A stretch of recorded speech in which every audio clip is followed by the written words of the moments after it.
37வது வசனத்தை வாசம். லூக்காவின் சுவிசேஷம் 7வது அதிகாரம் 37வது வசனம். அப்பொழுது அந்த ஊரில் இருந்த பாவியாகிய ஒரு ஸ்திரீ அவர் பரிசேயன் வீட்டிலே பந்தி இருக்கிறதை அறிந்து ஒரு பரணியில் பரிமள தைலம் கொண்டு வந்து. இப்போ ஆண்டவர் ஒரு பரிசேயனுடைய வீட்டுல பந்தி போனார். 36 பரிசேயரில் ஒருவன் தன்னுடனே போஜனம் பண்ண வேண்டும் என்று அவரை வேண்டிக் கொண்டான். அவர் அந்த பரிசேயனுடைய வீட்டில் பிரவேசித்து பந்தி இருந்தார். இப்போ ஒரு பரிசேயன் ஆண்டவரை கூப்பிட்டான். எதுக்கு? சாப்பாடு போடுறது. அவரை போனார் சாப்பிடுறது. அவர் அந்த வீட்டுக்கு சாப்பிட போயிருக்கும் போது தான் இந்த இன்சிடென்ட் நடக்குது. அந்த ஊரில் ஒரு பாவியான ஸ்திரீ வந்தா. வந்து இயேசுவுக்கு பரிமள தைலத்தை பூசி தலைமையினால் குறைத்து அழுதுட்டு இருந்தா. இப்போ முதலாவது அந்த பரிசேயன் யாருன்னு பார்க்கலாமா? யார் அந்த பரிசேயன்? எதுக்கு இயேசு சாப்பிட்றதுக்கு கூப்பிட்டான்? பரிசேயர்கள் வந்து நியாயப்பிரமாணத்தில் வைராக்கியமாக இருக்கிறவங்க. அவங்க வந்து இயேசுவை வெறுப்பாங்க. பரிசேயரே வேதபாரகரே முழுக்க ஐயோ அப்படிதான் ஆண்டவர் சொன்னார். அவங்க பப்ளிக்கா நீங்கெல்லாம் நரகத்துக்கு போவீங்கடா அப்படின்னு சொன்னார். அதான் பரிசேயரே வேதபாரகரே உங்களுக்கு ஐயோ, பரலோகராஜ்யத்துக்கு தெருவுக்குள்ள எடுத்துட்டீங்க, நீங்களும் போடுறதில்ல, போடவும் விட மாட்டீங்க அப்படின்னு சொன்னார்ல. இதெல்லாம் உங்களுக்கு ரொம்ப கோபம். அதனால இயேசுவை பரிசேயர்கள்லாம் வெறுத்தாங்க. கொலை செய்யணும் அப்படின்னு சொல்லி முடிவு எடுத்துவாங்களாம். இயேசுவை கொலை செய்யணும். இந்த மாதிரி ஒரு குரூப்பில் இருக்கும்போது திடீர்னு ஒரு பரிசேயன் இயேசு வாங்க வீட்டில் சாப்பிட வாங்கன்னு கூப்பிட்டான். இது அதிசயமா இருக்கல. எதுக்காக அவன் சாப்பிட கூப்பிட்டான்? யார் அவன் பரிசேயன். ஆண்டவர் சாப்பிட்டு கூப்பிடுறதுக்கு அவருக்குள்ள என்ன ஆரம்பிச்சு? மார்க்குடைய சுவிசேஷம் 14வது அதிகாரம் 3வது வசனம் வாசிக்கும் போது அங்கே சீமோன் அப்படின்ற ஒரு குஷ்டரோகி வீட்டில் சாப்பிட போனா அப்படின்னு சொல்லியிருக்கு. அவர் பெத்தானியாவில் குஷ்டரோகியா இருந்த சீமோன் வீட்டிலே போஜனம் பண்ணி இருக்கையில். நல்லா கவனிங்க. இந்த இடத்துல பரிசேயன் மட்டும்தான் லூக்கா சொல்றான். ஆனா இதே சப்ஜெக்ட் தான் இங்க சொல்றது. இப்போ இங்க என்ன சொல்றது? சீமோனாகிய குஷ்டரோகி. குஷ்டரோகி வீட்டில் நீங்க சாப்பிட போவீங்களா? குஷ்டரோகி கையும் காலம் புண்ணா வச்சிருக்கிறவங்க வீட்டில் சாப்பிட போவீங்களா? நீங்க யாராவது? ஏசாவை கூப்பிட்டாங்க சாப்பிட. ஆண்டவர் போயிருக்காரு. குஷ்டரோகியா இருந்த இப்ப குஷ்டரோகி இல்லை, ஏற்கனவே ஒரு குஷ்டரோகியா இருந்தார். குஷ்டரோகியா இருந்த ஒருத்தருடைய சீமோன்ற வீட்டில் இயேசு சாப்பிட கூப்பிட்டாங்க. போனாங்க. இப்போ குஷ்டரோகியா இருந்த இவன் வீட்டில் சாப்பிட போகும்போது எதுக்காக இவன் சாப்பிட கூப்பிட்டான்? கர்த்தர் இவனை சுகமாக்கினார். தேவன் இவனை சுகமாக்கினார். அந்த நன்றி கடனை செலுத்துறதுக்கு தான் இயேசு சாப்பிட கூப்பிட்டான். ஒவ்வொரு புஸ்தகத்திலும் ஒவ்வொரு காரியம் இருக்கும். நம்ம தான் தேடி கண்டுபிடிக்கணும். எப்போ இவனை சுகமாக்கினார்? இயேசு 2 இடத்துல குஷ்டரோகிகளை சுகமாக்கியிருக்கிறார். ஒன்று 10 குஷ்டரோகிகள் வந்தாங்க. அவங்க தூரத்தில் நின்று ஐயரே நமக்கு சித்தமானோ எங்களை சுத்தமாக்கணும் அதையும் விட்டாங்க. ஆண்டவர் என்ன சொன்னார்? நீங்கள் போய் ஆசாரியத்தில் உங்களை காண்பீங்க அப்படி சொன்னாங்க. இப்போ அவங்க என்ன பண்ணாங்க? திரும்பி போகும்போது சுகமாயிட்டாங்க. 9 பேர் ஓடிட்டான். அதில் ஒருத்தன் வந்து ஆண்டவரை மையப்படுத்தணும். அப்போ ஆண்டவர் கேட்குறாரு, மற்ற 9 பேர் எங்க? இந்த அந்நியன் வந்து எனக்கு மகிமைப்படுத்தினானே, என் கூட இருந்தவங்க என் ஜாதி என் யூத குலத்தில் சேர்ந்தவங்க 9 பேர் என்ன பண்ணாங்க? இவன் யூத குலத்தை சேர்ந்தவங்க இவன் அந்நியன் வந்தான். அப்போ இவன் பரிசேயனா இருக்க முடியாது. அதனால இவன் அவரை ஆண்டவர் வீட்டு கூட்டுக்க மாட்டான். இவன் சீமோனும் கிடையாது. இவன் அந்நியன் குறைஞ்சாது. அப்படியானா இன்னொரு ஆள் இருக்கணும். அந்த ஆளு தான் பரிசேயன், யூதன். அவனை எப்போ சுகமாக்கிறார்? இந்த 10 பேர்ல அந்த லிஸ்ட்ல எந்த ஆளு கிடையாது. இப்போ மத்தேயு 8வது அதிகாரம் 1-2-3 வாசிக்கும் போது அவர் மலை பிரசங்கம் பண்ணிட்டு இறங்கும் போது ஒரு குஷ்டரோகி வந்தான். ஒரு குஷ்டரோகி வந்து அவரை பணிந்து கொண்டு, ஆண்டவரே உங்களுக்கு சித்தமானால் என்னை சுத்தமாக உம்மால் ஆகும் அப்படி சொன்னான். அப்போ ஆண்டவர் அவனை மனதுருகி தொட்டு எனக்கு சித்தம் உண்டு, நீ சுத்தமாகு அப்படின்னு சொன்னார். அந்த பரிசையும் தான் இந்த நமக்கு சொல்லும். இந்த பரிசு ஊருக்குள்ளேயே வந்துட்டார் தைரியமா. அவர் மலையிலிருந்து இறங்கின போது திரளான ஜனங்கள் அவருக்கு பின் சென்றார்கள். அப்பொழுது குஷ்டரோகி ஒருவன் வந்து அவரை பணிந்து, ஆண்டவரே, உமக்கு சித்தமானால் என்னை சுத்தமாக்க உம்மால் ஆகும் என்றான். இயேசு தமது கையை நீட்டி அவனை தொட்டு, எனக்கு சித்தம் உண்டு, சுத்தமாக்க என்றார். இப்ப படித்தா லூக்கால சொல்லப்பட்டிருக்குது அவனோடு பரிசேயன், மார்க்ல சொல்லப்பட்டிருக்கு அவனோடு குஷ்டரோகி. அவன் எப்ப சுகமானா மத்தேயுல சொல்லப்பட்டிருக்கு. மத்தேயுடைய புத்தகத்துல அவன் சுகமானான். இப்ப சுகமானான் இல்லையா? அதுக்கப்புறமா அவன் போயிட்டான் வேலை பார்த்து. ஒரு முறை அவன் பார்த்துட்டான். சுகமாயிட்ட அப்புறம் ரொம்ப நாள் கழிச்சு அவனை பார்த்துட்டான். ஐயா, எனக்கு நீங்க குஷ்டரோகத்துல சுகத்தை கொடுத்தீங்க, தயவு செய்து எங்க வீட்டுல வந்து ஒரு வாய் சாப்பிட்டு போங்க, ப்ளீஸ் வாங்க அப்படின்னு சொல்லி கொடுத்தார். இப்போ அவர் பெத்தானியான்றதான கிராமத்துல அந்த லாசரு மரியாள் மாத்தாள் இருந்தாங்களே அந்த ஊர், அந்த பெத்தானியாவில் தான் அந்த குஷ்டரோகியே இருந்தான். அதனால தான் பெத்தானியாவில். இப்போ படிங்க 14:3, மார்க் 14:3.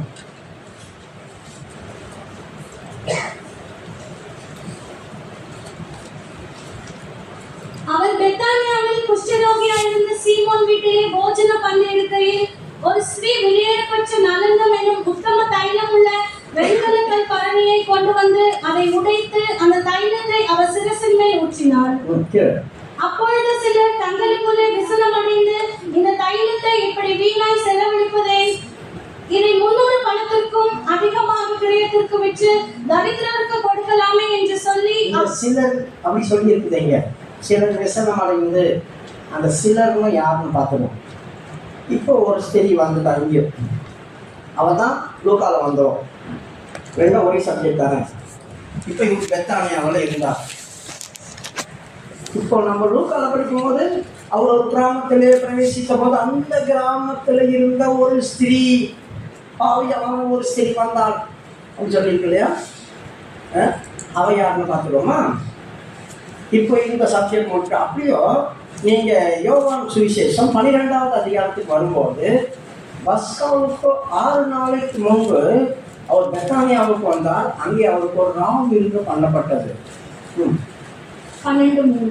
அப்பொழுது மரியாள் வெளியேற பெற்று, இல்ல நான் 1:00 படிக்க சொன்னேன். பஸ்கா பண்டிகை வர 6 நாளைக்கு முன்னே இயேசு தம் மரணத்திலிருந்து எழுப்பின லாசரு இருந்த பெத்தானியாவுக்கு வந்தார். அங்கே அவருக்கு ராவிருந்து பண்ணினார்கள். இங்கே ஒரு காரியம் சொல்லி இருக்குது. பைபிள்ல சொல்லப்பட்ட ஒவ்வொரு காரியத்துக்கும் அர்த்தம் இல்லாம போட்டு எழுத மாட்டாங்க. பஸ்கா வருவதற்கு 6 நாளைக்கு முன் அப்படி சொல்லி போட்டுருக்கீங்களா? அப்படின்னா அன்னைக்கு என்ன நாள் அவர் வந்தார்? பிரியமானவர்களே, 14ஆம் தேதி 10ஆம் தேதி பஸ்காவை செலக்ட் பண்ணி 14ஆம் தேதி தான் அடிப்பாங்க. பஸ்கா அந்த ஆடை வெட்டுவாங்க. 10ஆம் தேதி செலக்ட் பண்ணி வேட்டி வச்சுக்குவாங்க. இப்போ பஸ்கா வருவதற்கு 6 நாளைக்கு முன்னே அப்படி சொன்னாக்கா அவர் 8ஆம் தேதி ஈவினிங் சாயந்தரமா பெத்தானியாவுக்கு வந்தார். அப்போ 8ஆம் தேதி அப்படின்னும் போது 8ஆம் தேதி வந்தாருனாக்கா 9ஆம் தேதி எருசலேமுக்கு போவார். அங்கே 6 மணிலேருந்து 6 மணிக்கு தான் யூதர்களுடைய டைம். இன்னைக்கு 6 மணிக்கு தொடங்கி அடுத்த நாள் 6 மணிக்கு முடிஞ்சிடும். அப்போ 9ஆம் தேதி அவர் சாயந்தரம் போனாங்கன்னா சாயந்தரம் 6 மணியானா ஞாயிற்றுக்கிழமை ஒரு நாள் ஆகிடும். 10ஆம் தேதிக்கு அவர் உள்ள கொண்டுருவார். 10ஆம் தேதி தேவாலயத்துக்குள்ள போனால் அவர் செலக்ட் பண்ணிட்டாங்க, ஆடை செலக்ட் பண்ணி வேறு பிரிச்சுட்டாங்க. இப்போ 14ஆம் தேதி தான் அவர் பஸ்காவாக அடிக்கப்பட்டார். அதுக்கப்புறம் 3 நாள் கழிச்சு தான் அவர் சிலுவையில் அடைஞ்சாங்க, 4வது நாள். அதனால தான் டேட் அங்கே சொல்லிட்டாங்க, பஸ்கா வருவதற்கு 6 நாளுக்கு முன்பு. அப்படின்னா நம்ம தான் புரிஞ்சுக்கணும், ஓ இத்தனையாம் தேதி தான் அவர் அங்கே வந்திருக்கிறார். அதனால தான் அங்கே சாயந்தரம் விருந்து சொல்லி ராம் விருந்து கொடுத்தாங்க. அப்போ அவர் 8ஆம் தேதிக்கு வந்து 9ஆம் தேதி வந்துடுச்சு. 9ஆம் தேதி அவர் வந்துச்சு. அந்த 9ஆம் தேதியில தான் அவர் சாப்பிட்டு அடுத்த நாள் எருசலேமுக்கு போனார். அந்த 9ஆம் தேதி தியானம் பண்ணிட்டு 10ஆம் தேதி உள்ளே போந்துட்டார். கழுதை மூலிமா எருசலேமுக்குள்ளே போந்துட்டார். தேவாலயத்துக்குள்ள அவர் போயிட்டு ரிட்டர்ன் வராது பெத்தானியாவுக்கு. அப்படின்னா அவரை செலக்ட் பண்ணியாச்சுன்னு அர்த்தம். அவரை வேறு பிரிச்சுட்டாங்க. இப்போ அந்த ஊர் தெரிஞ்சு போச்சு எந்த ஊர்னு. ரெண்டாவது, இந்த ஸ்திரீ யார் அப்படின்னு தெரியல இல்லையா? அந்த பாவியான ஸ்திரீ அப்படி வந்தாங்க, அவள் பரிமாண தைலத்தை பூசினாங்க. அவ யாரு? இப்போ எங்க வந்திருக்காரு? நம்ம நினைப்போம் இந்த 12வது அதிகாரத்துல லாசர் வீட்டுல போய் உட்காந்து சாப்பிட்டு இருந்தாரு. யோவான் 12வது அதிகாரத்துல லாசர் வீட்டுக்கு தான் ஆண்டவர் போனார். பெத்தானியானாக்கா அது மரியாதை இருந்த ஊரு, லாசர் இருந்த ஊரு தான் நம்ம நினைப்போம். இல்ல அந்த குஷ்டரோகி வீட்டுக்குள்ளதான் இப்ப இருக்கிறார் ஆண்டவர். ஆனா லாசரு அந்த விருந்து வீட்டுக்கு அவனும் ஒரு நாளா வந்திருக்கிறாங்க. இப்ப 2வது வசனம். அங்கே அவருக்கு ராவிருந்து பண்ணினார்கள். மார்த்தாள் பணிவிடை செய்தால், லாசருவும் அவருடனே கூட பந்தி இருந்தவர்களில் ஒருவனாய் இருந்தான். லாசருவும் அவரோடு கூட பந்தி இருந்தவர்களோடு ஒருவனாய் இருந்தானே தவிர லாசர் வீடு கிடையாது, மரியாதை வீடு கிடையாது. புரியுதா அவங்களுக்கு? இப்போ அவருக்காக மார்த்தாள் பணிவிடைனாக்கா சாப்பாடு போடுறாரு. எல்லாருக்கும் சாப்பாடு போடணும்னா என் வீட்டுல நான் சாப்பிடணும்னா வெளியே இருந்து வரவங்க எவ்வளவு பேரு நம்மளுக்கு உதவி செய்யறாங்க. ஒரு வீட்டில் ஃபங்க்ஷன் போகும்போது அந்த வீட்டுக்காரங்களாம் பந்தி பரிமாறுறாங்க, வெளியே இருந்து வாங்க பரிமாறுறாங்கல்ல, அந்த மாதிரி பணிகளை அவர் செய்துட்டு இருந்தா. அதான் அவங்க வீடு இல்லை. இயேசுடைய பாதத்தில் உட்காந்து பார்த்தா அவங்க வீட்டுக்குள்ள போனார் ஆண்டவர். இது அவங்க வீடு கிடையாது. அப்போ லாசரும் அங்கே இருந்தான். இப்போ பரிமாற தைலத்தை ஆண்டவர் ஊற்றினார். இப்போ மரியாள் பரிமாற தைலத்தை உடைச்சி ஊற்றினான். அப்போ இந்த பாவியான ஸ்திரீ நீங்க சொல்லியிருக்குது, அந்த பாவியான ஸ்திரியாரு மரியாள் தான். அந்த பாவியான ஸ்திரீ அவர் தான் ஆரம்பத்தில் விபச்சாரத்தில் விழுந்து இறந்தவர். படி மக்கள் 3வது வசனம். அப்பொழுது மரியாள் வெளியேற பெற்ற கலங்கம் இல்லாத நனதம் என்னும் தைலத்தில் ஒரு ராத்தை கொண்டு வந்து அதை இயேசுவின் பாதங்களில் பூசி தன் தலை மயிரினால் துடை அவருடைய பாதங்களை துடைத்தார். சரி படி, மறுபடியும் படி. கீழே அது கீழே. அந்த வீடு முழுவதும் தைலத்தின் பரிமளத்தினால் நிறைந்தது. அதுக்கு அர்த்தம். அப்பொழுது அவருடைய சீஷரில் ஒருவனும் அவரை காட்டிக் கொடுக்க போகிறவனுமாகிய சீமோனுடைய குமாரனான யூதாஸ் காரியத்து இந்த தைலத்தை 300 பணத்துக்கு விற்று தரித்திரருக்கு கொடாமல். நல்ல கவனிங்க, மார்க்ல என்ன சொல்லியிருக்குது? சிலர் அதை துக்கப்பட்டு இதை தரித்திரருக்கு கொடுக்கலாம் 300 பணத்தை அப்படின்னு சில பேர் துக்கப்பட்டாங்க. அந்த சில பேர் அப்படின்னு அங்க சொன்னா யூதாஸ் பேர் சொல்லாம அவனை அசிங்கப்படுத்தாம பொதுவா போட்டுட்டாங்க. ஆனா யோவான் என்ன பண்ணிட்டான்? அவனை பப்ளிசிட்டி பண்ணிட்டான். அங்க சில பேர் சொல்லாதங்க. இங்க யார் அதை சொன்னது? யூதாஸ் காரியத்துக்கு தான் அதை சொன்னான். இதை கொண்டு போய் 300 பணத்துக்கு வித்துட்டு வாங்கினா வாசல் ஊத்திட்டு வளர்க்குறாங்க லூசு மாதிரி. அதை சொன்னது யூதாஸ் காரியத்து. ஆனா அந்த யூதாஸ் காரியத்து பேர்ல பல பன்மையில சொல்லிட்டாங்க. ஆனா இங்க ஒருமையில சொல்லியிருக்காங்க, சொன்னது யூதாஸ் காரியம். இப்போ இந்த பாவியான ஸ்திரீ மரியாள் தான். இவ எப்படி பாவியா இருந்தா? என்ன காரியம் இவளுக்குள்ள இருந்து இவளை பாவியா நடத்தி இருந்தது தெரியுமா? மார்க் 16வது அதிகாரம் 10வது வசனம் வாசிக்கும் போது இவளுக்குள்ள இருந்து ஆண்டவர் 7 பிசாசை துரத்தி இருந்தார். 7 பிசாசுகளுக்குள்ள பூந்து இருந்துச்சு. அவளிடத்திலிருந்து அவர் 7 பிசாசுகளை துரத்தி இருந்தார். அவளிடத்திலிருந்து அவர் 7 பிசாசுகளை துரத்தி இருந்தார். அந்த 7 பேய் உள்ள போய் அவளை நாஸ்தி பண்ணி விபச்சாரத்துக்குள்ள தள்ளிடுச்சு. பாவியான ஒரு ஸ்திரியை போல அந்த ஊருக்குள்ள இருந்தார். இப்ப ஆண்டவர் அவளை விடுதலை ஆகிட்டார். எப்ப விடுதலை ஆக்கினார் தெரியுமா? அவரு மரியாதை எப்ப விடுதலை ஆக்கினாரு? யோவான் 8வது அதிகாரத்துல வரும்போது ஒரு ஸ்திரியை பிடிச்சிட்டு வராங்க தெரியுமா? கையும் கலவமா பிடிச்சிட்டு வராங்களா? விபச்சாரத்துல கையும் கலவமா பிடிச்சி கொண்டு வந்து இயேசுடைய பாத்திரத்துல போட்டாங்க. மோசனுடைய பிரமாணம் இவளை கல்ல இருந்து கொலை பண்ண சொல்லுது. நீ என்ன சொல்லுகிறீர்? அப்போ ஆண்டவர் என்ன சொன்னார்? உங்களிலே பாவம் செய்யாதவன் கல்லறிதான். அப்போ சிறியவர் முதல் பெரியவர் கல்லை போட்டு ஓடிட்டாங்க. எல்லாமே இவங்கள்ட்ட பாவம் செய்தாங்களா? இல்லை, அங்கே ஒரு காரியம் நடந்தது. அவர் தலையில் எழுதினார். அவங்க எல்லாருக்கும் தெரியும், நீங்க சரியில்லைன்னா புழுதியில உங்கள் பேர் எழுதப்படும். ஒரு தீர்க்கதரிசி தரையில எழுதிட்டானா அந்த ஊர் சாப்பிடும், சபிக்கப்பட்டு போயிடும். புழுதியில பேர் எழுதப்படாது. இவர் ஒரு தீர்க்கதரிசின்னு எல்லாருக்கும் தெரியும். இவர் ஒரு தீர்க்கதரிசின்னு எல்லாருக்கும் தெரியும். இவரை எலியான்றாங்க, யோவான் சாதகன் சொல்றாங்க, தேவனுடைய குமாரன் சொல்றாங்க. அப்படி வந்த ஒரு மனுஷன், தேவனுடைய மனுஷன் தரையில் எழுதக்கூடாது. யூதருடைய சட்டத்தின்படி தரையில எழுதிட்டாங்க, பயந்துருவாங்க அவங்க. இப்ப ஆண்டவர் புரிஞ்சு தரையில எழுதினார். அதனால்தான் மனசாட்சியில குத்துண்டு. இவங்கள்ட்ட பாவம், சின்ன பசங்க பாவம் செய்வாங்க. சிறியோர் முதல் பெரியவர் வரைக்கும் அவர்கள் மனசாட்சியில குத்தம் கள்ளத்தில் ஏற்பட்ட மனசாட்சியில ஏன் குத்தப்பட்டுச்சு? ஐயோ சீர்ந்து கழிச்சு தரையில எழுதுறாங்க. தரையில எழுதக்கூடாது, தரையில எழுதுறாங்க. பயந்து போட்டு ஓடிட்டாங்க. உங்களுக்கு இதெல்லாம் அந்த யூதர்களுடைய கலாச்சாரத்தை பற்றி தெரிஞ்சாதான் இதெல்லாம் உங்களுக்கு புரியும். அவர் தரையில எழுதினார் அவங்க எல்லாம் மனசாட்சியை குத்து போயிட்டாங்க அப்படின்னாக்கா எதுக்கு போட்டுட்டு போனானுங்க? எல்லாருமே பாவம் செய்தவனுங்க இல்லையே. அங்க என்ன நடந்திருக்குது அந்த ரீசன் நமக்கு தெரிஞ்சாதான் அவங்க இதனால தான் ஓடினாங்களாம். சரி, அவர் ஒரு தீர்க்கதரிசி, அவர் தரையில எழுதக்கூடாது. ஆனா அவர் தரையில எழுதிருக்கான். ஏதே சொல்றான், உங்க பேரெல்லாம் நான் புழுதியில் எழுதிடுவேன், கிறுக்கி போட்டுருவேன். தரையில எழுதி கிறுக்கிறாமே முடிஞ்சு வச்சு அவர் மறுபடியும் தரையில எழுதினார் அப்படின்னு சொல்லிட்டு தரையில எழுதினாருன்னா கிறுக்கி விட்டுருவார். அது ரொம்ப, ஏன்னா தரையில எழுதுனா அது அழிக்கப்படும். தரையில் எழுதுனா கண்டிப்பா அது அழிக்கப்படும். யாராவது கையில காலில் வெதிப்படும். அதெல்லாம் உங்களுக்கு பயங்கரமான ஈர்ப்பு, வேதனை, அது தண்டனையா மாறிடும். அதனால தான் அவங்க எல்லாரும் ஓடிட்டாங்க. இப்ப ஆண்டவர் அப்படியே நிமிர்ந்து பார்க்கறாரு. அந்த லேடியை தவிர அதை யாரும் இல்லை. ஆண்டவர் சொன்னார், ஸ்திரியை உன்னை ஒருவனும் ஆக்கினைக்குள் தீர்க்கவில்லை இல்லையா? அவர் சொன்ன, இல்லை ஆண்டவர், என்னை எல்லாரும் விட்டுட்டு போயிட்டார், நானும் உன்னை ஆக்கினைக்குள் தீர்ப்பதில்லை. கேள்வி, இனி இந்த பாவம் செய்யாது, இனி இந்த பாவம் செய்யாது. அன்னைக்கு மனம் திரும்பணும். அந்த பாவம் செய்யாதேன்னு எழுதி போகும்போது சொன்ன உடனே எழுதி போல அந்த டைம்ல தான் அவங்ககிட்ட இந்த பிசாசையும் பங்குட்டாங்க.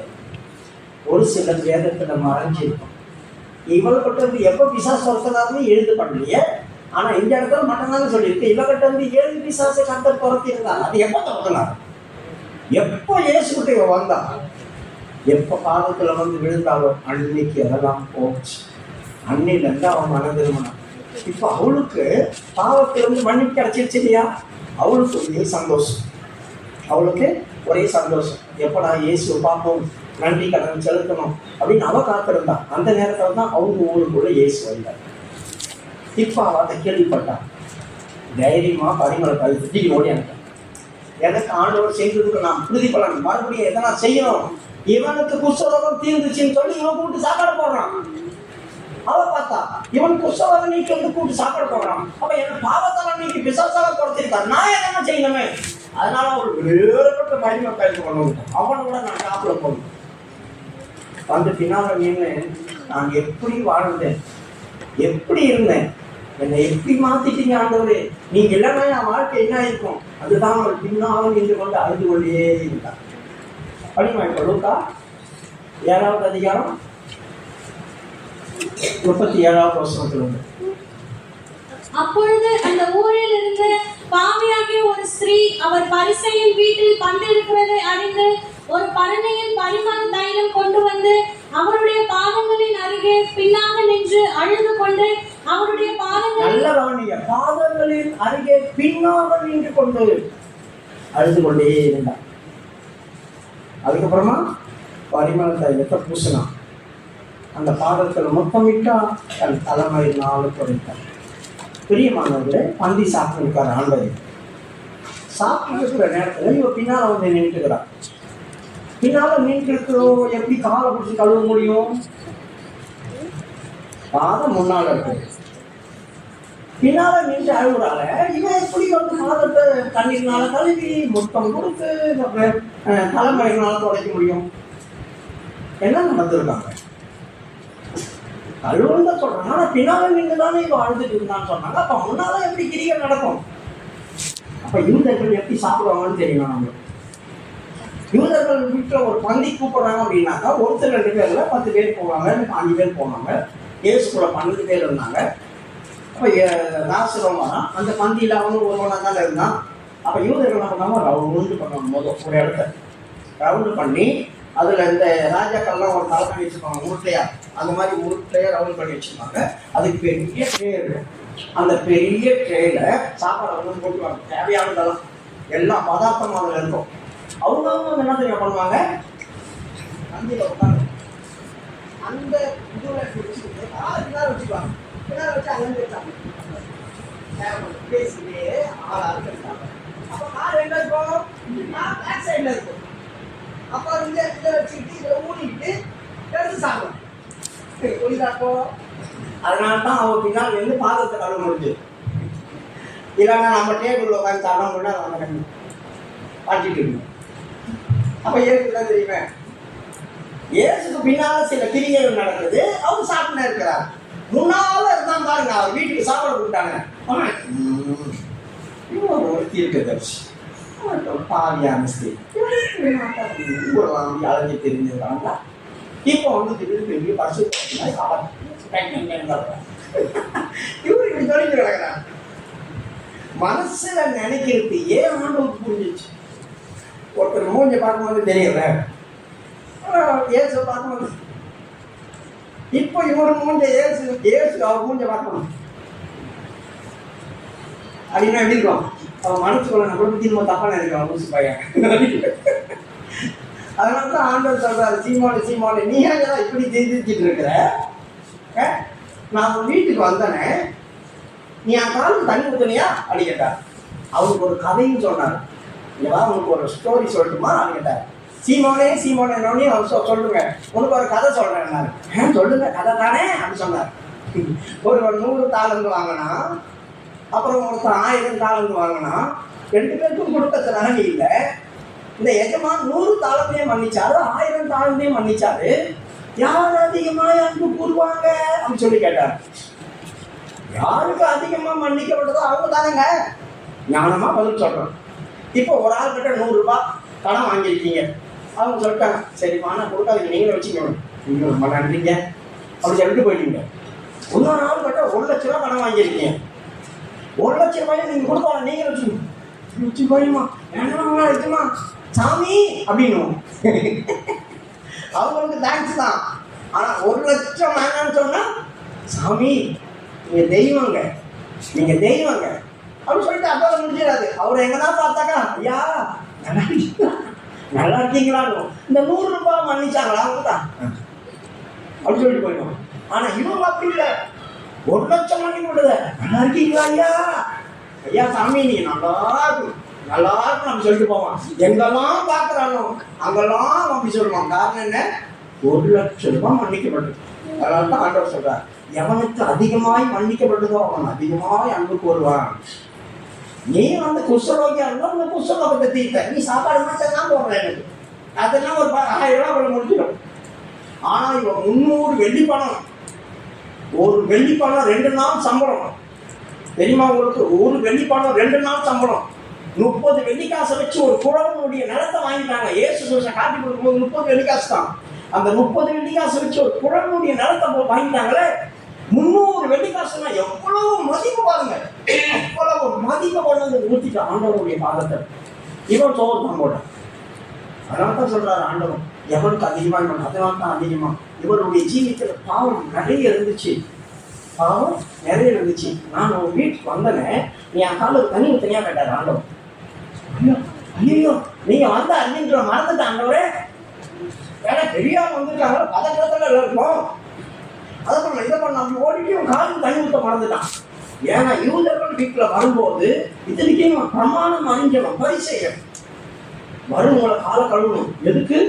என் வீட்டுல ஒரு பெரிய தேவனுடைய மனுஷன் வந்திருக்கிறார், அதனால அவன் பாதத்தை நான் கழுவுறேன். எவ்வளவு பெரிய பணக்காரா இருந்தாலும் வீட்டுக்கு வந்தவனுடைய பாதத்தை கழுவணும்.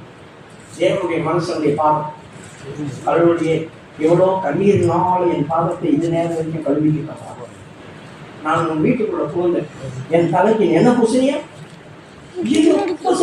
எவ்வளோ பனிமுறை என்ன பூசிக்கிறப்பா.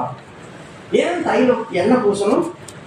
என் வீட்டுக்கு சாதாரணமான மனுஷன் வந்த ஒரு தீர்க்க தரிசி வந்திருக்கான்.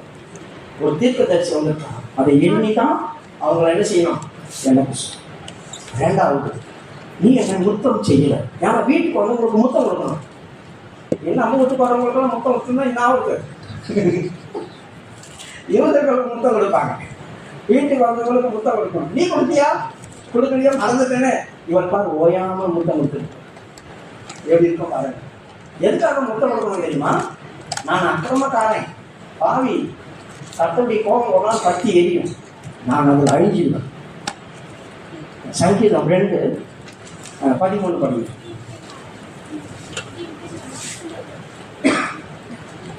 குமாரன் கோபம் கொள்ளாமலும் நீங்கள் வழியிலே அழியாமலும் இருக்கும்படிக்கு அவரை முத்தம் செய்யுங்கள். பாத்தீங்களா? குமாரன் கோபம் கொள்ளாமலும். குமாரன் கோபம் கொள்ளாமல் எங்கன்னா இருக்கா? குமாரன் சாந்த சுருபி அப்படிதான் இருக்குது. அவர் நல்லவர் அப்படிதான் இருக்குது. ஆனா அவரே கோபம் கொள்ளுவார்னு பைபிள் இருக்குது. குமாரன் கோபம் கொள்ளாமலும் வழியில் நீங்கள் அழிஞ்ச பரலவு போறதுக்கு முன்னாடி நீ செத்துறாது. அதனால வழியில நீங்கள் அழியாதபடி அவரை முத்தம் செய்யுங்கள். அவரை அண்டிக் கொள்வதை யாரும் பார்க்க முடியாது. முத்தம் அப்படி சொன்னா என்ன அர்த்தம்? நான் இது வரைக்கும் உங்க மேல கொஞ்சம் வருத்தமா இருந்தேன். இப்ப நான் அன்பின் முத்தம் கொடுக்கறதுனால இனிமே உங்க மேல எனக்கு எந்த கோபமும் வராது. இனிமே உங்க மேல எனக்கு எந்த கோபமும் வராது அப்படின்றதுக்கு தான் அண்டிக் கொள்றது, ஐக்கியம். அந்த ஐக்கியத்துக்கு தான் முத்தம் கொடுப்பாங்க. ஆனா நீ கொடுக்கலையே. ஆனா இவப்பாடு ஓயாமல் கொடுத்திருக்காங்க. அதனால நான் உனக்கு சொல்லுகிறேன். 47வது வசனத்தில் ஆண்டவர் சொல்றார், நான் உனக்கு சொல்லுகிறேன், இவள் செய்த அநேக பாவங்கள் இவளுக்கு மன்னிக்கப்பட்டது. ஏற்கனவே மன்னிச்சுட்டாரு. அது எந்த பாவத்திலிருந்து? பிசாசு குடிச்சு இவளை செய்து வச்சிருந்த பாவத்திலிருந்து. ஆனா இப்போ பிறந்ததிலிருந்து செய்த பாவம் மன்னிக்கப்படுது. ஆதலால் நான் உனக்கு சொல்லுகிறேன், இவள் செய்த அநேக பாவங்கள் மன்னிக்கப்பட்டது. இவள் மிகவும் அன்பு கூர்ந்தாலே, எவனுக்கு கொஞ்சம் மன்னிக்கப்படுகிறதோ அவன் கொஞ்சமாய் அன்பு கூறுவான் என்று சொல்லி அவளை நோக்கி உன் பாவங்கள் மன்னிக்கப்பட்டது என்றார். பார்த்தீங்களா? இவளுக்கு செய்த அநேக பாவங்கள் மன்னிக்கப்பட்டது. பிரியமானவர்களே, எவ்வளவு ஆச்சரியம்!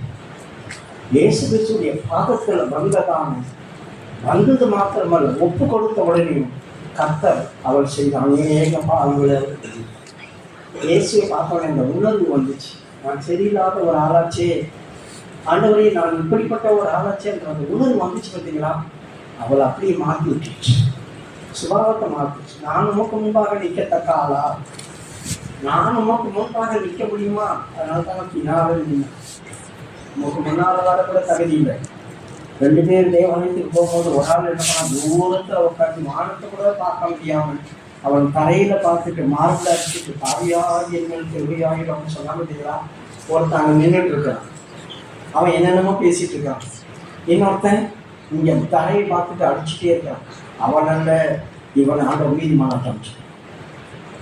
வானம் அவருக்கு சிங்காசனம், பூமி அவருக்கு பாதப்படி. காலை பிடிச்சிக்கும் அப்படின்னா எல்லாத்திலிருந்து விடுதலை. இயேசு கிறிஸ்துவின் பாதம் சாதாரணமானதல்ல. அவர் பாதத்தை தொட்டதுனால இவள் செய்த அநேக பாவம் இவளுக்கு பெரிய ஆச்சரியம். ஆனா சாப்பாடு கூப்பிட்டாங்க, அவனுடைய பாவம் நீக்கப்பட்டுச்சு நாங்கள் சொல்லவில்லையே. கூப்பிட்டு விருந்து வச்சாங்க, அவனை குறிச்சு ஆண்டவர் எதுவுமே சொல்லலையே. ஆனா இவளுக்கு யார் வீட்டுக்குள்ளேயே போய் இவனுடைய காரியத்தை சீர்படுத்திட்டு வந்துட்டா. இவ வீட்டுல கூட இல்லை, யார் வீட்டுக்கே போய் இவ காரியத்தை சீர்படுத்திட்டு வந்துட்டா. ஆனா போன வீட்டுக்குள்ள ஒரு எதுவுமே நடக்கல. அதே சமயம் சகாய் வீட்டுக்கு போன பேர் ஆண்டவர் பாருங்க, இந்த வீட்டுக்கு இன்று ரட்சிப்பு வந்தது. அவனும் பரிசேயன் தான், ஆயக்காரன். பரிசேயன் அவன் ஆயக்காரன், வட்டி வசூல் பண்றவன். ஆனா அவன் சொல்றான், நான் ஏழைக்கு என் பாதியை கொடுத்துறேன், எவன்கிட்டையாவது அநியாயமா வாங்கிதான் நாளத்திலே திருப்பி தரேன், எல்லாத்தையும் ஒப்பு கொடுக்குறான். அதனால பார்த்தா ஆச்சரியமா இருக்கும் ஆண்டவருக்கு. என்ன பரிசேயன், நீ அப்படி பண்ற? ஆமாங்க, எல்லாத்தையும் நான் செய்யறேங்க. இன்றைக்கு இந்த வீட்டுல ரட்சிப்பு வந்தது. இவனும் ஆபிரகாமுடைய குமாரனா இருக்கிறாங்க சொன்னாங்க. பார்த்தீங்களா? யாரு ஆண்டவனுடைய வீட்டுக்குள்ள வந்த உடனே யார் தங்களை அர்ப்பணிக்கிறாங்களோ அவங்களுடைய வாழ்க்கையில எல்லாம் மாறும். ஆனா இங்க சாப்பாடை கூப்பிட்டு பேர் கூட இவன் குறை கண்டுபிடிக்கிறான். ஏன்னா அவன் பரிசேயன் இல்லையா? பாவிகள் எதுக்குள்ள வர்றான், இந்த பொம்பளை எதுக்குள்ள வந்தான், ஆரம்பம் முத்தம் முத்திருக்கா, இவனும் சுலபமா கைட்டுக்கிறாரு அப்படின்னு நம்ம நினைச்சுட்டா தப்பா. ஆண்டவருக்கு அதுக்குள்ள அவனுடைய காரியத்தின்படி குழந்தையா பார்க்கிறார் இயேசு கிறிஸ்து. அவோ தெய்வமும் தகப்பனாவும் பார்க்கிறார். ஆனா எதிர்த்து இருக்கிறவங்க கண்ணு தான் ஒரே மஞ்சள் கம்பளியில் பரபரன்னு இருக்குது. தூரமா அங்க நிக்கிறாங்கன்னு வச்சுங்க.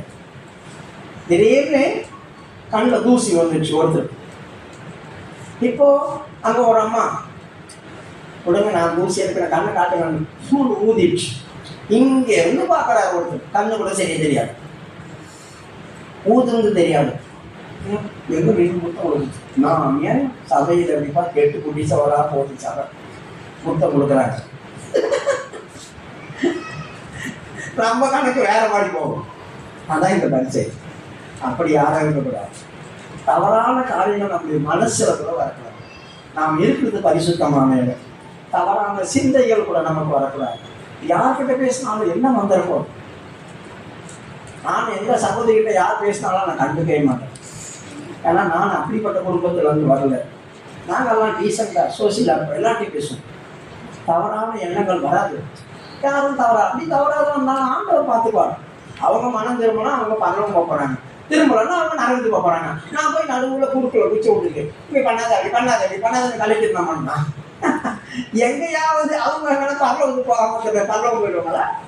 நான் விளக்கண்ணையை கண்டு ஊற்றி பார்த்துக்கணும்னு வச்சுக்கேன். காப்பாற்றணும் காப்பாற்றணும் காப்பாற்றணும் காப்பாற்ற முடியுமா? திருட்டுத்தனமா என்ன வேணா செய்துருவாங்க. யாரும் காப்பாற்ற முடியாது. கர்த்தர் தான் நம்மளை காவல் காக்குறார். அவரு காக்காளுடைய காக்கிறவங்க எடுக்கிற அசம் இருக்கா? தேவன் தான் நம்மளை கட்டி எழுப்புறார். அவர் கட்டி எழுப்புறார். நான் கட்டினா அது விருதா? பிரியமானவர்களே, எந்த ஒரு காரியமா இருந்தாலும் தேவன் நமக்கு செய்தாதான், தேவன் நம்மளை பாதுகாத்தாதான்.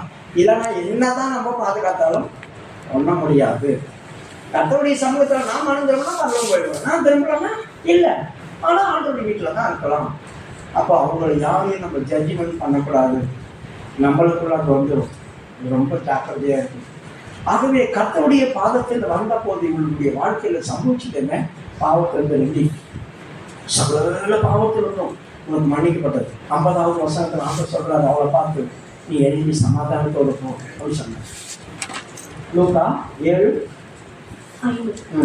அவர் ஸ்திரீயை நோக்கி, உன் விசுவாசம் உன்னை ரட்சித்தது, சமாதானத்தோட போ என்றார்.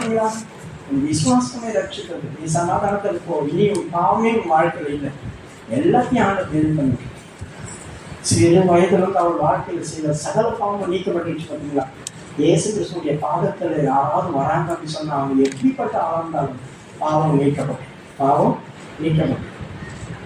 அடுத்தது இயேசு கிறிஸ்துடைய பாதம் இருக்கு. இதுக்குள்ள மணி 12 ஆகிடுச்சு. நான் என்னைக்கு முடிக்க அந்த பிரச்சனை முடிஞ்சா அடுத்த வாரம் தொடங்குது. நிறைய இருக்குது. 7 அங்கே கடற்கடன்னு முடிச்சுட்டு வந்துட்டேன். இங்கே வந்தால் நீருது. அங்கே இதெல்லாம் சொல்லலை. சரி, வெளிப்படுத்தலுடைய விசேஷம் 1வது அதிகாரம் 15வது வசனத்தை வாசி. அவருடைய பாதங்கள் உலைக்களத்தில் காய்ந்த பிரகாசமான வெண்கலம் போல இருந்தது. அவருடைய பாதங்கள் உலைக்களத்தில் காய்ந்த பிரகாசமான வெண்கலமா இருந்தது. இது யாரு பார்த்தா தெரியுமா? அந்த பத்மதீவுல இருக்கிறதான யோவான் அப்போஸ்தலன் பார்த்தான். கீழே விழுந்தான். பின்னால் ஒரு சத்தம் கேட்டுச்சு, இதோ நான் மரித்தேன், ஆனாலும் சதா காலங்களாய் உயிரோடு இருக்கிறேன். நான் அல்பாவும் ஒமேகாவுமா இருக்கிறேன், ஆதியும் அந்தமா இருக்கிறேன்னு சொல்லிட்டு பேசிக்கிட்டே இருந்தா இருப்பாரு. எங்கடா அது சவுண்ட் வந்தது? திரும்பி பார்த்தான் பாருங்க, ஒரு வெளிச்சம் அடிச்சுதான் அவன் மேல. அந்த வெளிச்சம் அடிச்ச உடனே செத்தவனை போல ஒரு பாதத்துல விழுந்தாங்க. ஆண்டவரை தொட்டு சரி எலும்பு அப்படின்னு தூக்குறாரு. அவன் தலையை தூக்குறவனே கால் தான் தெரியுது. பாதத்தை பார்க்கிறான். உலைக்களத்துல காந்த பிரகாசமான வெண்கலமா இருக்கு. அதுல சொல்லப்பட்டதான ஒவ்வொரு காரியமும் வித்தியாசமா இருக்கு. அவருடைய கண்கள் அக்னியா இருந்துச்சா, அவருடைய நாவு இருபுறமும் கருப்புள்ள பட்டயமா இருந்துச்சா, அவருடைய தலைமையில் வெண்பஞ்சை போல இருந்துச்சான். அப்படின்னா நீண்ட ஆயுள் உடையவர் அர்த்தம். தலை வெண்பஞ்சை போலன்னா நீண்ட ஆயுள் உடையவர். கண்கள் அக்னி மயமா இருந்துச்சு அப்படின்னு சொன்னா அவருக்கு இருளும் வெளிச்சமும் ஒண்ணுதான். வெளிச்சத்துல நம்ம எப்படி பார்க்கிறோமோ அப்படியே இருட்டுக்குள்ள அவர் பார்க்க முடியும். அதனாலதான் கண்கள் அக்னி ஜுவாலையா இருக்குது. அவர் வாய் இருபுறமும் கருப்புள்ள பட்டயமா இருந்துச்சா நாவு. எந்த மனுஷனையும் உள்ளா இருதயத்துக்குள்ள இருக்கிற கணுக்கால்கள் வெளியே எடுத்துட்டு வந்துடுவார், வெட்டும். அப்படிப்பட்ட வார்த்தை உள்ளது. நிலையங்கி தரித்திருந்தார். நீதியில வைராக்கியம் உள்ளவர். வாஞ்சிய வைராக்கியத்தை அவர் தரித்திருந்தார். மார்பதியை பொற்கட்சி கட்டியிருந்தார். அந்த மார்பதியை கட்டப்பட்ட பொற்கட்சி அவர் எல் சதாய் தாய் போன்ற தேவனா இருந்தார். அரவணைக்கிறவர். அவர் கைகள் பளிங்க பட்சி போல இருந்ததாம். பலத்த கரம், தாங்கக்கூடிய கரம். அந்த தாங்கக்கூடிய கரத்துல தான் 7 விதமான நட்சத்திரங்கள் அந்த ஏந்தி இருந்தார். அந்த 7 நட்சத்திரங்களும் தூதர்கள் அப்படின்னு சொல்லியிருக்கு. தூதர்கள் அப்படின்னு சொன்னா தேவதூதர்கள்ல சபையின் தூதர்கள், ஊழியக்காரர்கள், அவங்களும் தாங்கிட்டு இருந்தார். அப்ப 7 சபை தான் இருந்துச்சு. குத்துவிளக்கின் நடுவிலே உலாவிக் கொண்டிருந்தார். அவர் சபையின் நடுவிலே உலாவினார். அந்த சபையில அவர் கருந்தெறிகளை கட் பண்ணி பிரகாசிக்க பண்ணிட்டு இருந்தார். இதுக்கு தான் அவர் அங்க உலாவிட்டு இருந்தார். இப்படியெல்லாம் பார்த்துட்டு பாதத்தை பார்க்குறான். உலகளத்துல காந்த பிரகாசமான வெங்கலமா இருக்குது. அதை பார்த்தா நான் ஆச்சரியப்பட்டேன். எங்க இருந்து இது பார்த்தா தெரியுமா? பத்மதீவில் வச்சு பார்த்தேன். பத்மதீவு எங்க இருக்கு? துருக்கியில இருக்குது. துருக்கி தேசம் கடல் உள் பகுதி 40 கிலோமீட்டர் உள்ள போனாதான் அந்த தீவு வரும். மோசமான தீவு, பயங்கரமான தீவிரவாதிகளை கொண்டு போய் ரோமர்கள் அங்கே போடுவாங்க. செதஞ்சி சாப்பிடும், வேதனைப்பட்டு சாப்பிடும், உதவி இல்லாம சாப்பிடும், தண்ணி இல்லாம சாப்பிடும், சாப்பாடு இல்லாம சாப்பிடும். அப்படிதான் அங்க அதுக்குதான் கஷ்டப்பட்டு சாப்பிடும் அப்படின்னு சொல்லி. இப்போ யோவானை கொண்டு போய் அங்க போடுறாங்க. நிறைய பேர் சொல்றாங்க யோவானை அந்த கம்யூனிஸ்ட் ஆகியவங்க ஒருத்தன் தான். அவன் தான் வேதத்தெல்லாம் தீ கொளுத்தினான். அவன் இருந்த காலத்துல தான் அவனை கொண்டு போய் அங்க போட்டாங்க. இந்த கம்யூனிஸ்ட் என்ன பண்ணான்னா யோவானை எண்ணெய் சட்டியில போட்டானா. எண்ணெய் சட்டியில போட்ட உடனே அவர் அப்படியே எரிஞ்சு வந்துட்டார். இதை பார்த்த உடனே இவங்க என்ன பண்ணாங்க, கொண்டு போய் பத்மதீவுல போட்டாங்க. அப்படி சில பேர் கதை சொல்றாங்க. அது போய் பிரியமானவர்களே, இந்த சாத்ராக் மேஷாக் ஆபேத்நேகோ இருக்காங்களே, அவங்கள கொண்டு போய் நேபுகாத்நேச்சார் இந்த நெருப்புல போட்டாங்க தெரியுமா? ஏய், நம்ம 3 பேர் தானே போட்டோம், 4 பேர் சுத்துறாங்க. ஒருத்தர் பார்த்தா பிரகாசமா தேவகுமார் மாதிரி இருக்கவங்க அப்படி சொன்னா இல்லையா? அவங்க கூப்பிட்டாங்க, உன்னதமான தேவனுடைய மனுஷரே வெளியே வாங்கப்பான்னு கூப்பிட்டாங்க. வந்த பண்ணி மோந்து பார்க்குறாங்க. எதுக்கு? எதுக்குடைய வாசனை கூட அவங்ககிட்ட இல்லையா? கயிறு பத்தலை, முடி பத்தலை, எதுவுமே பத்தலை. இப்படி இருக்கும்போது ஆச்சரியப்பட்டு அவங்களை கூப்பிட்டு தெய்வமா ஆகிட்டான். இப்போ ஒரு ஆளு சட்டியில போட்டு எண்ணெய் கொதிக்கிற சட்டியில போட்ட உடனே அவன் பாடு குழு உட்காந்து வேற வச்சுக்கான். அந்த ராஜா அந்த ஆட்கள் என்ன பண்ணுவாங்க, அடப்பாவி தேவ மனுஷன்யா தூக்கு அப்படிதான் சொல்லுவாங்க. அப்படியே ஒப்பு கொடுத்துருவாங்க. அவங்க ஆண்டவனை ஏற்றுப்பாங்க. ஆனா அங்க ஒரு சட்டம் வந்துச்சு, இவனை எண்ணெய் சட்டியில போடணும்னு. எண்ணெய் சட்டியில போட்டா இவன் சீக்கிரம் செத்துருவான். அதனால எண்ணெய் சட்டியில போனா அணுவா சாகணும். பத்மதீவுல போடும். அந்த சட்டம் போட்டு அது நிகழ்ச்சியாகி மாத்தி போச்சான். அதனால தான் அவனை கொண்டு பத்மதீவுல போட்டாங்க. இவன் கொஞ்சம் கொஞ்சமா சாப்பிடணும். இங்க போட்டா உடனே செத்துருவான். அவன் உடனே சாப்பிடாது. அதனால தீவிர பத்மதீவுல போடுங்கன்னா அப்படித்தான் மாற்றி அவன் பத்மதீவுல போட்டாங்க. நல்லா சொல்லுவாங்க, எண்ணெய் சட்டியில போட்டாலும் அவர் எரிஞ்சு வந்துட்டான். சரித்திரம் தெரியாதவங்க பேசிட்டு இருப்பாங்க. ஆகவே அவர் பத்மதீவுல போய் போட்டாங்க. பத்மதீவுல இருக்கும்போது தான் வேதனை. எத்தனை வயசு? 94 வயசு இருக்கணும். அந்த வயசுல தான் போய் அவர் அங்கே போட்டார். அப்போ 94 வயசு கிழவனாச்சு. பாவம், கண்ணு வேற மங்கி இருக்கும், நடக்க முடியாது, உதவி இல்லாமல் இருக்க முடியாது. இப்போ யாருமே இல்லாமல் உதவி இல்லாத இடத்துல அந்த இடத்துல போட்ட உடனே அவர் பதறி ஒரு மாதிரி பதட்டம் ஆயிட்டார். இந்த நேரத்தில் தான் ஆண்டவர் சொல்றாரு, இதோ நான் சதாகாலமாக உயிரோடு இருக்கிறேன். நான் சொல்லியிருக்காங்க போகும்போது எல்லா நாட்களிலும் சகல நாட்களும் நான் உங்களோட கூட இருப்பேன் சொல்லியிருக்காங்க போனேன். நீ இப்போ ஏன் தனியாக இருக்கிறன்னு பயப்படுற? இங்கே ஏறிவோ, இனி சம்பவிக்கிறதா காட்டுறவங்களுக்கு அதுதான் இங்கே கொண்டாந்து அப்படின்னா ஆண்டவர். பிரியமானவர்களே, அந்த இடத்துல அவன் பாடுபட்டு வேதனைப்பட்டு இருந்தான். அதனால அந்த பாதத்தை அவனுக்கு வெளிப்படுத்தினான். ஏய், இதுக்கு முன்னாலும் இந்த மாதிரி பாடம் கூட பயங்கரமா நான் பட்டிருக்கட்டா என் காலப்பாடு. அப்போ ஒரு வெங்கலம், பிரகாசமான வெங்கலமா ஒரு கால் மாறுறதுக்கு அவர் எவ்வளவு பாடுபட்டார் தெரியுமா? அந்த பூமியில உலகத்துல யாரும் படாத பாடப்பட்டார். ஒரு வெங்கலத்தை எந்த அளவுக்கு நெருப்புல போடுறோமோ அந்த அளவுக்கு அது பாலிசாகும். எகிப்து, அப்புறமா அந்த பாபிலோன், பழைய ராஜாக்கள்லாம் நம்மளுக்கு இப்ப இருக்கிற கண்ணாடி பார்க்கறது, முகம் பார்க்கறது. அவங்களுக்கெல்லாம் கண்ணாடி கிடையாது அந்த காலத்துல. நவீன உலகத்துல தான் கண்ணாடி. அவங்க வெங்கலத்தை தான் பல ஆக்கி வச்சு பார்ப்பாங்க. மூஞ்சி பார்த்து ஸ்டேஜ் பிராணியான.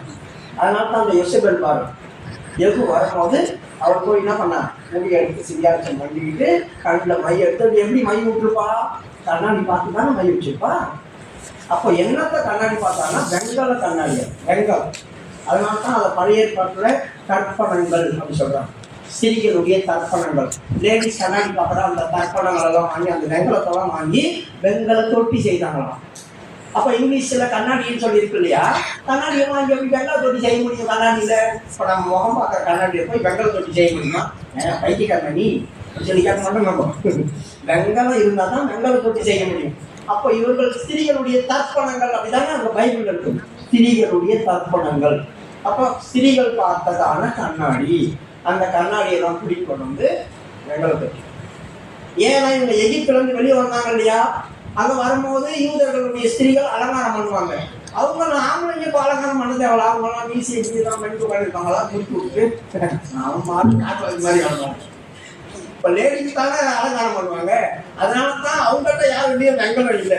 தர்ப்பணங்கள் ஆம்பளைங்கிட்ட இல்லை, லேடிஸ் கிட்ட இருந்துச்சு. யாராவது எடுத்துக்கலாம் அந்த வசனத்தை, ஸ்திரீகளுடைய தர்ப்பணங்களை வாங்கி அந்த வெங்கல போட்டி செய்தாங்களாம். யாத்திரை காலத்தில் இருக்கும். சரி, நீங்கள் அதை கேட்டு இருந்தாலும் முடிஞ்சிடும், விளங்கி வெளியே நீங்கள் தயவுசெய்து உட்காந்து எடுத்தா வாசிக்கலாம். யாருன்னா வசனம் தெரிஞ்ச டக்குன்னு எடுக்கணும். இப்போ இந்த அந்த வனாந்தரத்துல வழி பிரயாணம் பண்ணிட்டு இருக்காங்களே, அங்க இங்க வெங்காயம் கிடைக்கும்.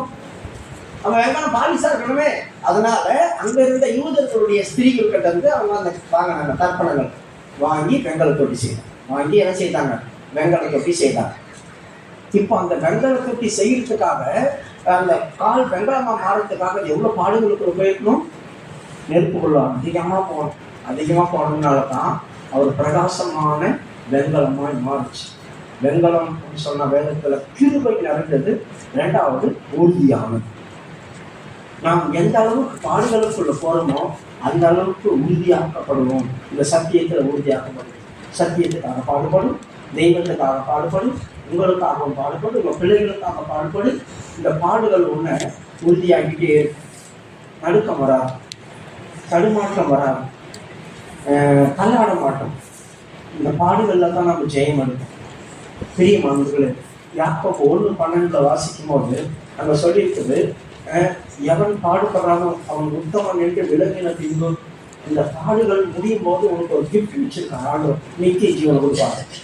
சோதனையை சகிக்கிற மனுஷன் பாக்கியவான், அவன் உத்தமன் என்று விளங்கின பின்பு கர்த்தர் தம்மிடத்தில் அன்பு கூறுகிறவர்களுக்கு வாக்குத்தத்தம் பண்ணின ஜீவ கிரீடத்தை தருவான். பாத்தீங்களா, வாக்குத்தத்தம் பண்ணின ஜீவ கிரீடம், அதாவது லைஃப் உங்களுக்கு தராங்க. அப்ப இந்த லைஃபை தரத்துக்காக உங்களை உத்தமன் என்று நீ விளங்குற வரைக்கும் ஆண்டவர் வெயிட் பண்ணுவார். அப்ப உத்தமன் என்று எப்ப நான் விளங்குவேன்? இப்ப உங்க வீட்டுல ஒரு கஷ்டம் இருக்கு, அந்த கஷ்டத்தை வந்து என்ன பண்ணீங்க, யாருக்கிட்டையாவது குழந்தைங்கள இவ்வளோ கஷ்டப்படுறாங்க, யாரும் எங்களை பார்க்கலாம், யாரும் எங்களை கேட்கலாம், யாரும் எங்களை விசாரிக்கலாம். ஊழியர்களும் விசாரிக்கிறது இல்லை, விசுவாசிகளும் விசாரிக்கிறது இல்லை, ஒரு துறைகளை என்னான்னு கூட கேட்கறது இல்லை, ஒரு துறைகளை என்னான்னு கூட கேட்கறது இல்லைன்னு சொல்றாங்க. பார்த்தீங்களா, அதில் தேவனுடைய ஈக்குவலோட ஆகிடுவாங்க. அதான் பாவி இவ்வளவு நாள் ஜீவனை கொடுத்து பாதுகாத்துட்டு வர மொத்தம் என்னான்னு கூட கேட்கறது இல்லை. என்ன திட்டாலே அத்தோட ஜோலி கொண்டு வச்சு நீ உத்தமன் என்று எப்படி விளங்கணும்? உத்தமன் என்று விளங்க முடியாது. அப்ப உத்தமன் என்று விளங்கணும் அப்படின்னு சொன்னாக்கா, பாடுகளும் எவ்வளவு தான் வீட்டுல கஷ்டம் இருந்தா கூட எப்படி இருக்கீங்க, எங்களுக்கு என்ன குறைச்சல், நல்லா இருக்கும் அப்படின்னு சொல்லணும். எப்படி இருக்கீங்க அப்படியே கண்கள் மாலையா ஊட்டும். எப்படி இருக்கீங்கன்னு கேட்ட உடனே அழுதுருவாங்க சில பேர். ஏன்னா அப்போ இவ்வளோ கஷ்டத்துலயா இருக்கீங்க, அது சொல்றது அப்படின்னு சொல்றதுக்கே இல்லை, அவ்வளோ இருக்குது. அவர் யோசிச்சு வர நம்முடைய தேவன் யாரு? அல்லேலூயா. தூங்குனீங்கன்னா ரட்சி போச்சு, இங்க வந்து தூங்குனீங்கன்னா உங்க ரட்சிக்கு போயிடும். அதனால கஷ்டங்களும் உபத்திரங்களும் வரும்போது நீ என்ன செய்யக்கூடாது, எல்லாத்தையும் போய் புலம்பிட்டு இருக்கக்கூடாது. கர்த்தர் நம்ம கூட இல்லைன்னு அர்த்தம். இந்த தேவன் தான் இந்த பாதையில நடத்துறா தெரியும். இந்த சோதனைக்குள்ள ஏற்கனவே கர்த்தர் போயிட்டா, அவர் பட்ட பாடு மாதிரி இல்லை, நான் சும்மா லேசா பாடுல தான் போயிட்டு இருக்கிறேன். ஆனா நான் என்னை பார்த்துக்கிட்டே இருப்பார். அவர் உத்தமன் என்று விலகின பிறகு அப்படி சொன்னேன்னு அர்த்தம், என்னை பார்த்துக்கிட்டே இருப்பார். சைக்கிறானா சைக்கிறானா சைக்கிறானா சைக்கிறாளா அப்படின்னு சொல்லி பார்த்துட்டே இருப்பார். சகிச்சு முடிஞ்சு உண்மைதான், இன்னும் உத்தமன் தான் உனக்கு கிஃப்ட் எத்திச்சு போ அப்படி சொல்றாரு. அதனால தான் சோதனையை சகிக்கிற மனுஷன் பாக்கியவான்.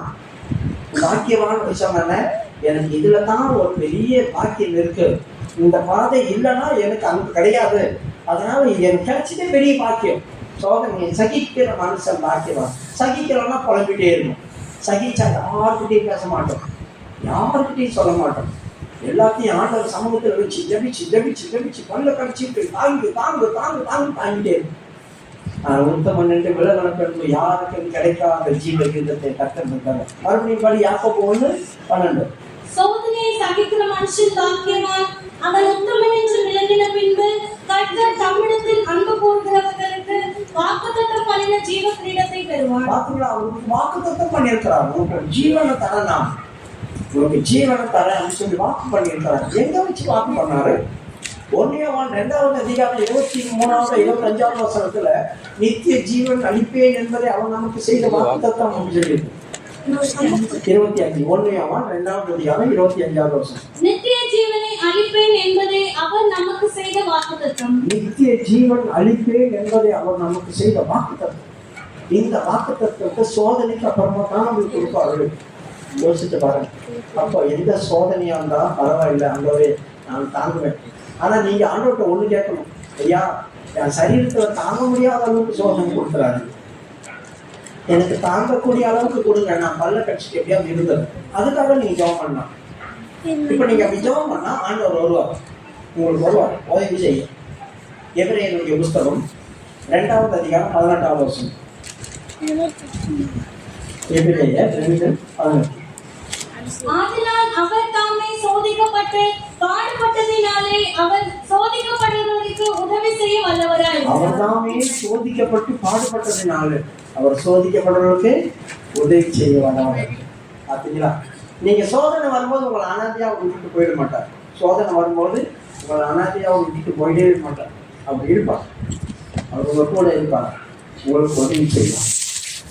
கண்கள் மூலமா ஒரு 10 நிமிஷம் அதுக்குள்ள முடிச்சிடுவேன். எத்தனை பாதம் சொன்னேன்?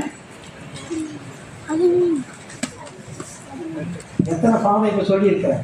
1 பாவத்திலிருந்து விடுதலை, 2வது 2 பாதம் தான் சொல்லியிருக்கிறேன். இன்னும் 5 இருக்கு. அடுத்த வாரம் சொல்றேன். கண்களை மூடும். காரியத்தெல்லாம் நான் என் பாதத்துல போய் வச்சுட்டேன். என் பாவத்தை அவர் மன்னிச்சார். என்னை என்றைக்கே அவர் விடுதலை ஆக்கினாரோ, என்றைக்கே அவர் என் கையை பிடித்தாரோ, அந்த நாளிலிருந்து அவரை நேசிக்கிறேன்.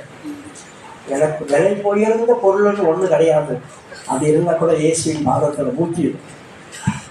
நமக்கு என்ன அந்த பரிமள தைலம், வெள்ளை போலமாகிய இந்த நலகாம தைலம் அப்படி சொல்லி அவள் பாட்டில் ஓட்டினான். நான் இருதயத்தை உடைக்கிறேன். நம்முடைய இருதயம் தான் பெருசு. அந்த இருதயத்தையே உடைக்க அந்த ஏழு கேட்ட அந்த அண்ணால் சொன்னான், என் ஆத்மாவை கர்த்தரிடத்துல ஊத்திட்டேன். நான் ரொம்ப மனஸ்து, நான் என் ஆத்மாவை ஊத்தேன். நீ இப்போ இஸ்ரவேலின் தேவனிடத்தில் நீ வேண்டிக் கொண்டதை கர்த்தர் உனக்கு அருள் செய்வோம் சொல்லி அமைச்சிட்டான். அது மாதிரியே கர்த்தர் அண்ணாவை நினைத்தார். பிரியமானவர்களே, உங்களுக்கு செய்ய முடியாத காரியம் ஒண்ணுமே இல்லை. கர்த்தர் சகலத்தையும் செய்ய வல்லவர். கண்களை மூடுவோம். விசேஷிக்கப்பட்ட பாதம். கர்த்தர் உனக்காக பெரிய காரியங்களை செய்வார். அவர் பாதத்தை அருகே வருகிற ஒருவரையும் அவர் வெறுமையாய் அனுப்பினதே கிடையாது. அவர் பாதத்தில் உனக்கு இளைப்பாறுதல் உண்டு. உதவி செய்யும் வலது கரத்தை பிடிப்பார். அவர் பாதத்தில் வருகிற உனக்கு அவர் மன்னிப்பை தருவார், சமாதானத்தை தருவார்.